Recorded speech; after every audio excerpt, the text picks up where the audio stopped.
You're listening to the Flip Houses Like a Girl podcast, where we educate, empower, and celebrate everyday women who are facing their fears, juggling family and business, embracing their awesomeness, and wholeheartedly chasing their dream of flipping houses. Each episode delivers honest to goodness tools, tips, and strategies you can implement today to get closer to your first or next successful house flip. Here's your spiky-haired, breakfast taco-loving host, house flipping coach, Debbie DeBeery.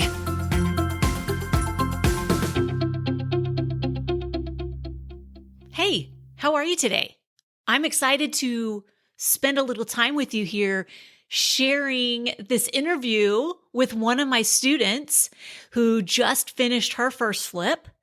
And we go over all of the things that came up, such as a contractor who bailed within 2 weeks, an agent who didn't understand FHA's 90-day flip rules, and delayed closings, second appraisals, $2,300 plumbing surprise at the end, and all the other things that came up. And guess what? This crazy lady wants to do it all over again.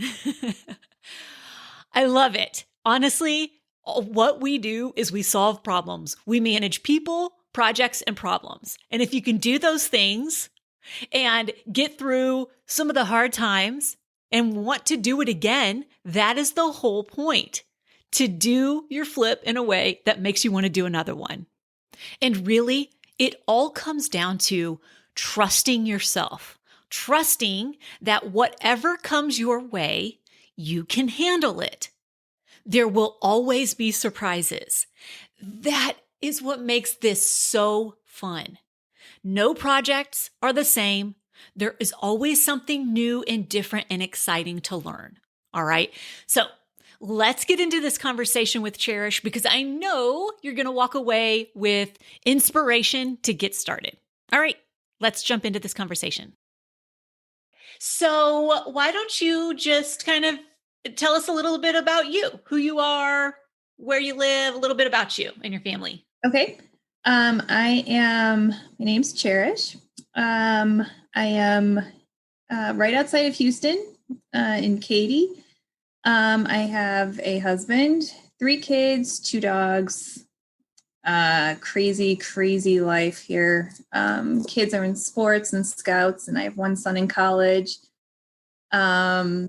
I do triathlons, marathons, ultra marathons. So pretty much we always have something happening here. And just to make it a little bit more interesting, I decided to start flipping houses, going on as it was. I love it. I love it. What did bring you to jump into flipping houses? I love real estate. Like, I love houses and looking at them. And like, my neighborhood is pretty new. And one of my favorite things to do is just to go look at the model houses, just go around, look at the furniture and look at the houses and get ideas, open houses. So and then I got my real estate license, and I was like, you know what? I don't really want to use this for anything other than myself. Why not buy and sell houses? I think it's fun. And I love renovating. I love painting. I love just getting in there and doing all of that stuff, seeing the change, like, oh my gosh. I am so here for transformation. Yes. Like, I am so here for it. Yes. Absolutely. I often get asked, well, how often do you have to go to your job site? Well, I don't really have to go that often, but I choose to because I'm so addicted. Yeah. I have to see, I want to see when the walls come down. Yes. I want to see when the wall goes back up. Like, I want to see all these things. So rewarding. I know it is. I know. Yeah. Okay. What was your background? Were you working before?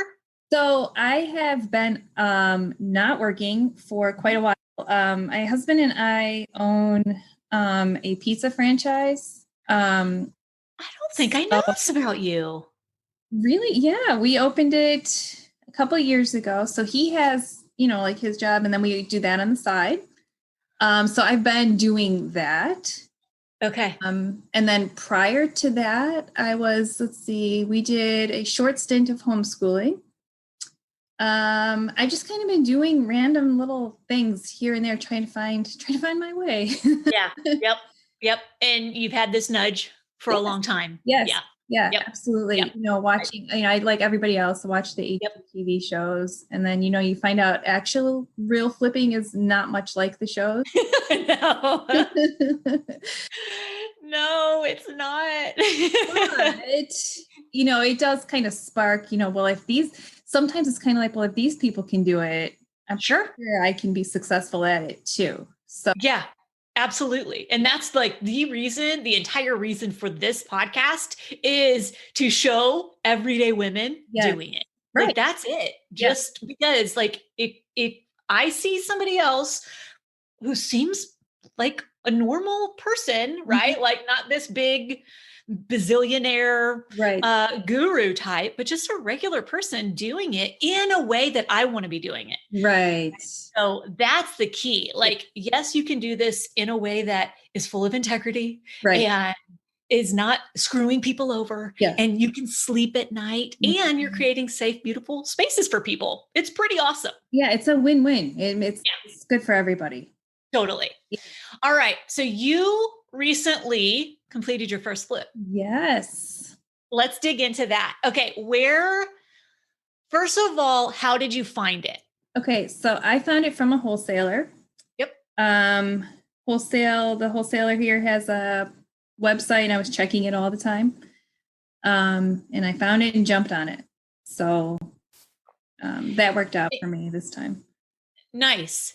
Did you have to deal with multiple offers and that sort of thing? Strangely, no. Surprisingly, because it was in Houston, but it's in the Katy ISD, which is a really good school district. So kind of was the best of both worlds location-wise. I think it was just timing when I was able to get in there, because we got in like the second they listed it, because I was checking their website all the time.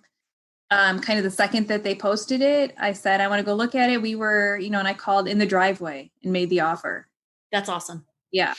That's awesome. Okay. And how did you finance the deal? Did you use hard money or how did you finance it? So we actually used cash, our own cash. Now, I will say I had put this property under contract right before I started the program. So had I, one of the things I would do different is in moving forward, we're going to use hard money, and not our own cash. So I didn't realize that was, it is. It's scary and it's an unnecessary risk, I think. So yeah, exactly. Yeah. Totally. And that takes a little bit of pressure off of, all of that, because you don't need that extra on top of you if you don't need to do it, use somebody. Right. Use the hard money. So that's the way we're going forward with it. Got it. Yeah. Okay. So cash to purchase, cash to renovate, cash for everything. Yes. Well, what was the purchase price? So we got it they were asking 148. I asked 145. I offered 145. They took it. And actually she took it in like 2.5 seconds, yes, right away. And I was kind of like, I kind of wish I would have come in a little bit lower. Well, I'm impressed because the wholesalers around here, there's no negotiating. No negotiating. I know.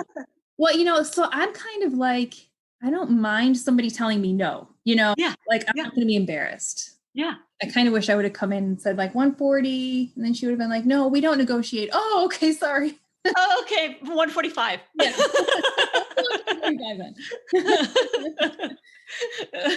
I love it. Okay.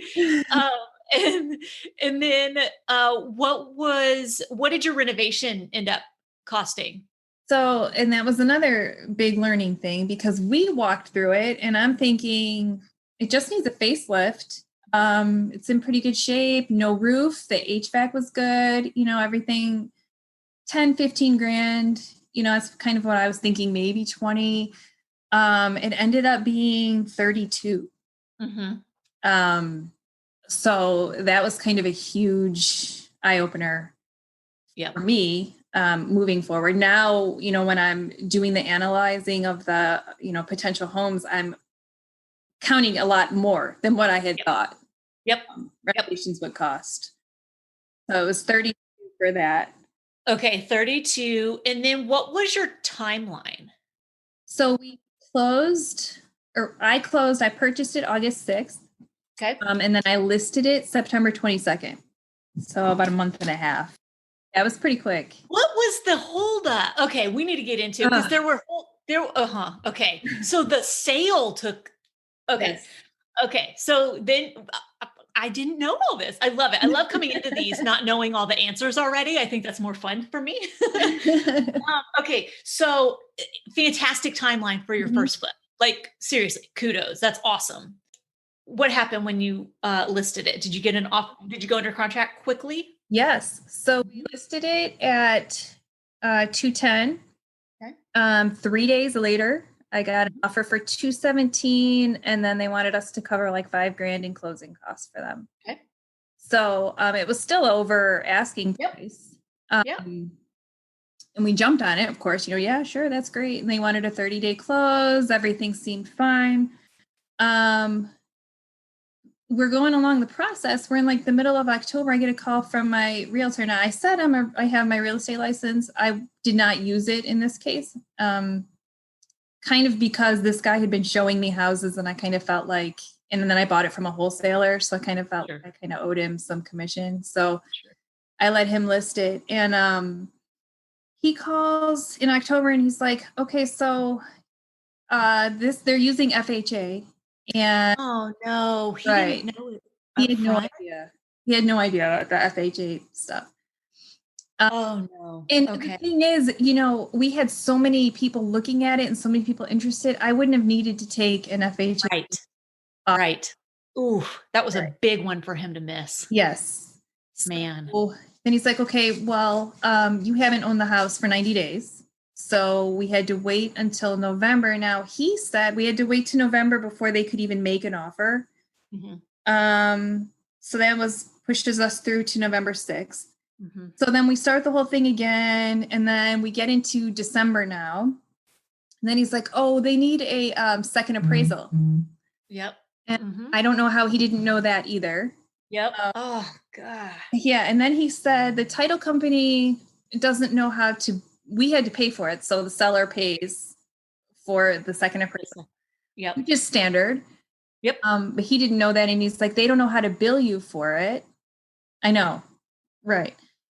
Oh, it like, I want to say like a week and a half before they even figured out how to bill me to order the second appraisal. I don't even understand what's happening. I didn't understand. I don't know what you're talking about right now.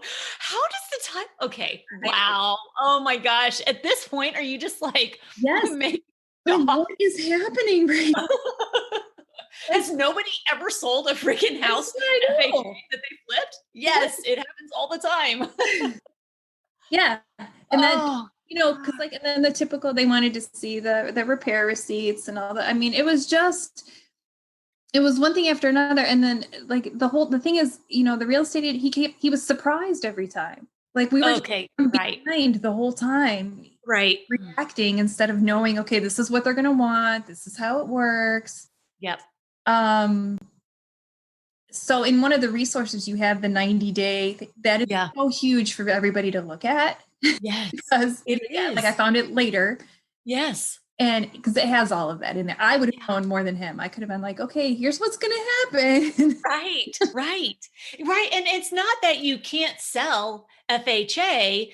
You can't think, okay, I'm sorry, I'm not going to sell to an FHA buyer. No, it's not that. Account for it. Right. So account for the fact that you can't go under contract until day 91. Right. Account for the fact that you're going to have 2 appraisals. Like account for all those things and you're fine. But yeah, when it's a surprise, guess how I learned that 12 years ago. Yeah. I too sold my first house via FHA. Okay. And I too had to go through all that stuff. And I was just like, oh my gosh, man. It was one thing after another. And then right before we were supposed to close. So I'm thinking when we got the offer, we're going to close in October. So here we are, December. Okay. So that's more carrying costs. Yes. More taxes. It's more, utilities, everything. A week before we were supposed to close, a pipe burst outside. Oh my God. That was another $2,300. That's what took it over the 30, and into the 32. And it had a pool. So the whole time I'm also having to pay the pool guy to be cleaning it. That's like 3 more months of all of that I didn't, you didn't have to go through because you could have taken another offer. Exactly. But once you go under contract, you don't want to come off market. Right. Like you don't want to come off market and then go back on because something's wrong with the house. Right. Yeah. Yeah. Oh my gosh. And because then you're also potentially starting over with, different buyers. You don't know what to expect. Right. Right. You're exactly right. Like we'd already gone through the inspection process, like everything moving along just great. Yeah. Oh my gosh. Yeah. Thankfully, our buyers loved the house and they weren't, it wasn't our fault. It wasn't their fault. It was just the situation, Yep. So, it is what it is. Yeah. And then I got a call all of a sudden, like on a Monday. He's like, hey, we're going to close December 23rd. He's like, can you be there? And I said, yes, no matter what. I'm there. I am there. Oh, and then I found out too. The other thing I was going to mention, when we bought the house, I had title insurance on it and everything else. Well, apparently there were 2 liens filed when the seller originally put our house, put it under contract with the wholesaler. He did that with 3 different wholesalers. Oh gosh. Yeah. So somebody put a lien on it. Right. 2 of them. So both of the other 2 put a lien on the house. So we had to get those released.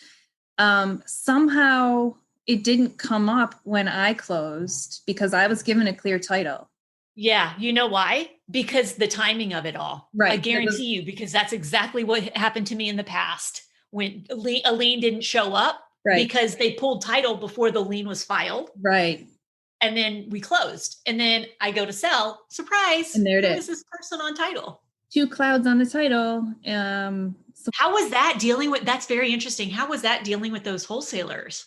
Not fun. One of them was pretty good about it. It was they're kind of a chain, and they were pretty good about releasing the lien. The other one did not want to release the lien, and it was $10. He put $10 in earnest money on the house. I'm like, I will give you $10 if you will please sign this release and release the lien so we can close.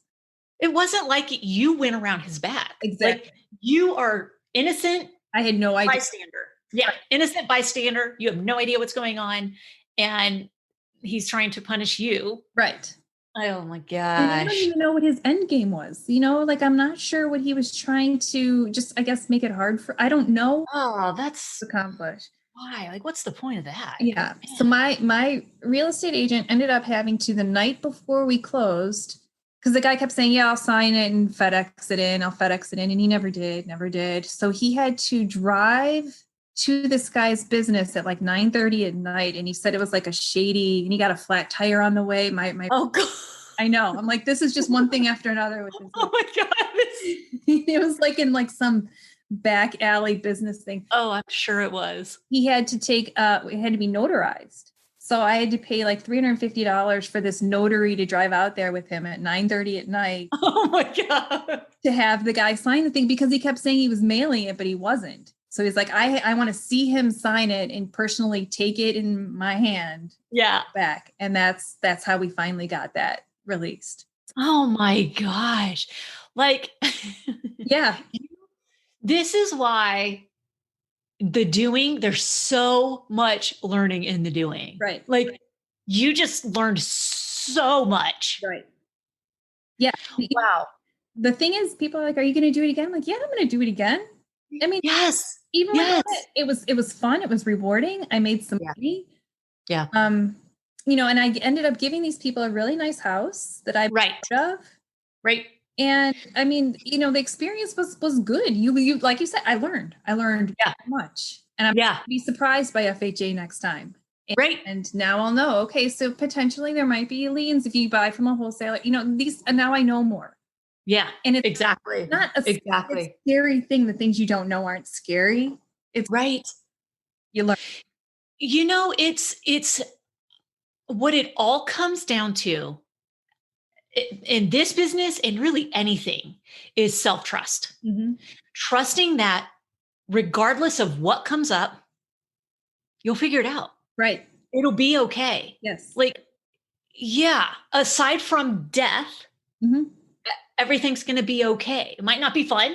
Right. It might not be easy, but it really is this sense of, all right, I mean, I'll figure it out. And sometimes that's really emotionally very painful and financially very painful. Right.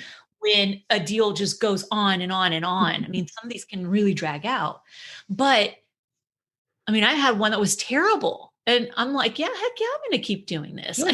I still love this. Yeah. And not like a lot of the things that happen are flukes. And really, like, you, aside from the FHA rule, you couldn't really have done anything to prevent anything else. Right. Like, it just is, the things happened, things came up, you handled them. Right. And like, it's just trusting yourself, really. Yeah. And it's empowering to be on the other side of that, Yeah. Okay. Like, cause at some points, like, this looks bad. This looks like, I don't know what's going to happen, but there's always an exit out. Yes. And to solve the problems and to come out on the other side, it's like, okay, good. Let's do it again. Let's go. Yeah. Like, hell yeah. I just did that. It was great. I'm fine. Yeah. Bring it on. Let's do this. Yes. Okay. Speaking of profit, so let's see. The total timeline then was like 4 months. Yeah. Okay. That's not bad. I mean, I know it should have been like 2. Right. Yeah. But 4 months is not bad. It's not terrible. It's not terrible. Okay. 4 months. And what did you guys end up making? So, let's see here. Let me look at my little thingy. At the end, it was, after all of it, a little over 16,000. See, like, that's great. Okay. What was the sales price? It was 217. And then minus the 5, that we paid for seller's costs. So yeah. Awesome. So a little less than 10% profit, 10% of the ARV profit. Congratulations. Thank you. I mean, that's fantastic. So $4,000 a month. Yeah. Pretty good. Not a bad haul. Not a bad flip, not a bad start. No. So yeah, we'll do that again. Let's do that again. Absolutely. That's awesome. Okay. Did your husband enjoy the process as much as you? Yeah, I think so. I think he likes it that I'm doing this and it makes me happy. Yeah. Like this is my thing. Yeah. And, and the other thing is he's really happy because, like I said, I like renovating and doing things, and I'm not doing that on my house now. In other people's houses. So. I love it. Yeah. So that's good. He's not complaining about that, Yeah. He's like, keep doing that. Yeah. Do more. Tell me about your experience. Did you act as the GC, or did you sub everybody out, or did you hire a GC to manage the project? How did you do that? So we had a GC. There were certain things he did not do though. So it was kind of a little bit of both. Okay. He didn't do lawn. He didn't do the pool. Okay. We had some plumbing issues. He didn't do plumbing, which was weird. But he did everything else. Okay. So it was kind of like, but I knew all that at the beginning. Like, I talked to him at the beginning. I knew what what I was going to have to find. Yeah. So that was good. At least that wasn't a surprise, Yeah. I don't do the pool like halfway in. Right. So, how did you find your contractor? So he was a referral from a friend. Would you use him again? Was your overall experience positive? No. Okay. No. So, when I gave him the 10% the down payment at the beginning. Yeah.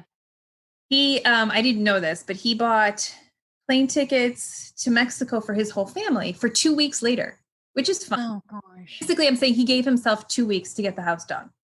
Oh gosh. And at the end of the 2 weeks, he left with his whole crew. And they all went to Mexico, and he's like, okay, it's done. And he's sending me these text messages. Can you Vel me the rest of the, whatever is left to pay? I go over to the house. We didn't walk the punch list. Okay. At all. So I'm remembering this. You posted. Okay. So I was looking at that's why I posted the pictures. I'm like, am I just being like, right? I know I'm type A, so am I being a little bit too much here? Or rein me in. Bad? Yeah. And so I ended up finishing it all myself. Are you serious? Yeah, because I wanted it done. It's like he was going to be gone for another 2 weeks. It's like, well, then it's 2 weeks till he gets back. And even then, I can't be sure he's going to, do the work. Right. So I had to do it. I did it myself. So how did you handle the payment balance? Yeah. So when he got back, I had him meet me at the house and I showed him pictures and I walked through everything. And I said, because he came from a friend as a referral. Like, I don't want to be that person and be a jerk about it, but I don't feel like I owe you the whole amount either. Right. So I said, what do you think is fair? And he took some off. I don't think he took nearly enough. Yeah. But he took a little bit off and, we kind of, we called it a day. So yeah, I wouldn't use him again. Yeah. So you also had some contractor issues and you're still like, sweet. Yeah. Where's the next one? Yeah, absolutely. Absolutely. I've been looking ever since it was under contract. I've been looking for the next one. So yeah, definitely. I can't wait. To start. I'm like, I love it. Okay. Now, were there big surprises, like expensive surprises? I remember you just said the $2,300 surprise at the end. Yes. With the drain line. Yes. Was there anything else along the way during the renovation that came up? There was one other thing. One of the times I went to look at the house, I came in and there was water all over the floor, and they had just laid the laminate floor. Oh gosh! And there was one of the toilets had leaked. I think I think they didn't put the toilet back on right, and it leaked. And it, I mean, that it's a little bit of water on laminate floors. Even the waterproof stuff does not. Yeah. Nope. Yeah. It's going to get underneath. And then it was already warping it. So rip that out and replace that. And that was at my cost because I couldn't prove that, they did it. Sure. So, yeah. Yeah. Thankfully I had a little bit of cushion in there for that, but still, that was a surprise. And the plumbing thing that happened at the very end was frustrating because had we closed in October, that wouldn't have been on me. If you own any property for a long time, I mean, stuff happens. Exactly. Yeah. That's how it goes. Yep. What was your favorite part of the entire flip? I know the transformation. Is there anything else like in particular, like the picking out the finishes or doing some of the work yourself or? Both of those things. I loved, like the whole process of picking everything out and matching everything because the whole house is empty. It's a whole big, you can just do, whatever you want. And there were things that I did in that house that I might have been not sure of to do in my own, not like weird, but like you said, you like your own, like, oh, that's really cute. I'm going to do that. Little fixtures and stuff that I might not put in my house, but I would do it there and it looked awesome. Yeah. So cute. I don't know that you posted did you post? I did it. What? I know. I know. Well, now we're all going to be begging you to. So. Okay. I'll find them. I'll put them up. My befores and afters. Yeah. That was so much fun though. Yeah. Like you can go on Pinterest and you get all these ideas and then being able to execute them. Yeah. Was so fun. It was great. I had a really, really good time. I think the only thing for me that I struggle with a little bit is knowing when to pull back, because I'm kind of, let's do it all and make it all fantastic. And the house, in that price range didn't need all that. The neighbor didn't call for that. So I had to say, okay, how can I get this look in an affordable way? Yes, and totally. Fun. And I love that part. Yeah. That like so much creativity. Yes. Yeah. Like I did the garage doors. I did this I used this gel stain stuff to make the garage doors look like wood, but they weren't. Oh, cool. Yeah. So Yeah, we need to see pictures because okay. now you're just teasing me. This doesn't feel good. Okay. I will. All right, I'll post I'm it. super impressed. I want to see all this. It was fun. It was a good time. That's why I can't wait to do it again. But the whole process was fun. Finding a house, it's a challenge, Yeah. and I like challenges. Yes. It's exciting. It's a risk, and I like that riskiness a little bit, Yep. but it's a calculated risk. Yes, exactly. That's what I'm all about. Calculated risk. It's a risk that makes sense, it's going to pay off. So it was, the whole process was super, super fun. Even the unknown of it, Yes. selling it and waiting and closing. And I loved it. I loved the whole process. It was great. So I love the whole process too. I feel the exact same way. There's one part that is always the hardest for me. It's the most vulnerable part for me. And it's right when it gets listed on the market for Yeah. sale. Mhm. And it's what are they going to think? Mhm. Like that part feels so vulnerable to me because I feel like I just put my heart into this house. Right. And it's like, my heart is out there. Please be gentle. Yeah. Yeah. Like, what if, with the finishes I picked, what if they're like, these are terrible? Right. Yeah. Yeah. That feels super vulnerable to me. Yeah. That's my least favorite part is right when it goes on the market and just waiting for the responses. Yes. Definitely. Definitely. I agree with that. Hurts. It's painful. Yeah. And then going under contract and then waiting until the option period expires. So the option Yes. a little iffy too. It's like, what's going to come up?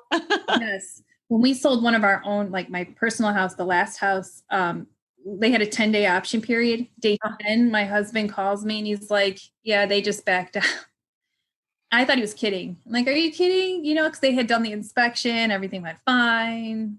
And then they changed it. Yeah. Yep. The option time is the worst. It's so painful, man. Yeah. I know. After that passes, you're like, woo! Yeah, exactly. It's like, phew, I can breathe now. Yes. Okay. Phew. Yeah. Okay. So in thinking about, so this is something that you've been thinking about for a while, Mhm. right? So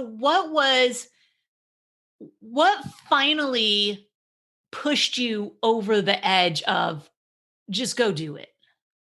If you can put words to that. Yeah, that's for me as a woman, as a mom, I just wanted my own thing. Yeah, Like, I hear that a lot. yeah, because I feel like I do so much for everybody else all the time, and it's like this is, I in the feeling of pride to go through the modules and to say I feel confident to do this. Like I am not necessarily, for one thing, I'm terrible on the phone. I hate making phone calls. Yeah. But I do it. Right. Because it's Right. part of the process. So like Right. to find something hard and to do it. And I wanted something for me. I wanted my own thing. Yeah. I didn't want to go to a job and get a paycheck. I'm earning this. I'm doing this whole thing by myself. Yeah. I love that. Yeah. It feels so good. Yeah. Amen to that. Yeah. Were there any, so maybe it's, you're an athlete and not just an athlete, you're an endurance athlete, right? So you are like constantly you are constantly being bombarded by thoughts in your brain saying, why are you doing this? Yeah. And let's stop. It'll feel really good to stop right now. Yeah. Yep. I think that's really good training. Like, honestly, I think that's such good training for everything, right? Like dealing with the discomfort, being okay in the discomfort. Right. I think for me, the big thing with that is knowing, okay, this hurts. Everything wants to stop, but keep going. When you're finished, it'll stop hurting. Like when you're done, you're going to be so proud that you just did that. That makes it all worth it. It makes it all worth it. Yep. Every time. Totally. Thinking about going into your first flip, what was one of your biggest fears? Aside from losing money, right? Can you think of? Just failing. Yeah. Even financially, just failing. Like just okay, I was terrible at that or whatever. Not having the process go well at all. That's always a fear for me. Yeah. Yeah, that was probably the biggest one. But like I said, I mean, that's my personality though, is you take something you're scared of failing to do and then you do it. Mm-hmm. And it's even that much more amazing. Yeah. When you come out on the other side of it. Right. Right. I mean, you really do just have to suck it up and do it. Yes. You really do. Yes. There's no other way around it. Yeah. Because there's there's positive parts. There's going to be hard parts. I don't care. Oh yeah. That's part of but that's what makes it so rewarding. Yes. Right. Is coming through that, being like, holy crap, I just did that. Because otherwise everybody would do it. If it was really exactly. Everybody would do it. So exactly. Aside from the things we talked about, like knowing the FHA 90-day rule, is there anything that stands out like, okay, I'm totally doing that differently next time? Besides the hard money thing. Right. That's right. Say, yeah. Also, contractor wise, I have a lot more questions. Like I'm going to be a lot more careful, up front. Like these are my expectations. And I think some of that comes with confidence of like, I didn't know what I was doing. I didn't really know what I was talking about. And this time I'm like, I don't care if I know what I'm talking about or not. These are my expectations. And then if you get, 2 or 3 bids and then you can kind of meet with them all and pick them. I kind of, cause it all happened so fast. I kind of settled in with him. And I think that, that could have gone a lot more sideways than it did. Yeah. Thankfully for me, I don't mind doing some repairs and stuff that had to be done, but what if I didn't have time for that? Right. I mean, some things could have, and then we would have had the house the next, even longer. Right. So I think the other main thing I learned that I would do different is the contractor aspect. Mm-hmm. I think that's really important. Yep. Did you use any of the contractor management stuff from the modules? Like, did you have him sign your contract or did you just use his contract? Okay. So I signed his contract by the time, because they had already started before I got to there in the modules. Uh-huh. And that's why like the punch list that you have is amazing. Yes. Because you find things and you see things that, kind of would have slipped through the cracks. Yeah. Otherwise. And I think that also is important too, to have my contract. Yeah, absolutely. Absolutely. And that also, so the reason I asked that is because you mentioned something about that is so very, very, very common. And especially with women, we tend to come into this thinking, oh, I hope this contractor will work with me. Mm-hmm.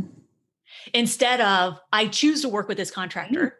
Mm-hmm. And here are this is the scope of work. These are the consequences. Yeah. And I'm going to follow through on those consequences. We don't tend to show up like that. Right. I'm impressed that on Flip 2, you're ready to show up like that. It took me 3 years. Finally, I woke up and was like, okay, you know what? I'm the freaking CEO of this business and I need to show up like I'm the CEO of this business. Instead of, I'll just take it. Yeah. I can handle it. It's fine. I'll just take it, which is total BS. Yeah. And is ridiculous. Agreed. So I'm I think having your contract and having your things that they have to sign as well, it's okay, I'm not working for them. I'm not signing their stuff. Right. And, they're just going to do what they want to do. I mean, in the contract we have them sign, it benefits both parties. It's not we're putting them we're not pigeonholing anybody. Right. Or anything. Right. But it does help me feel more confident. I have these are the rules. This is what happens if you break the rules, but then it's on me to follow through on those consequences, which can be tough, which can be tough as women. Right. But yep, absolutely. Yep. Yeah. Yeah. I'm excited. I'm super excited for you. I'm so happy that I mean, I'm always happy to hear when somebody does their first flip and they want to do a second one. Mhm. That's the whole point. Like the whole goal of the first one is to just do it in a way that makes you want to do a second one. Yes. And that looks different to everybody. Right. So yay. I'm so glad that you're looking for number 2. That's awesome. Thank you. And I really appreciate you sharing your story because, like I said at the beginning, sharing our stories, it helps other people, other women, everyday women, see that, yes, we can do this. Oh, okay. There's somebody else who's saying they did this. Right. Okay.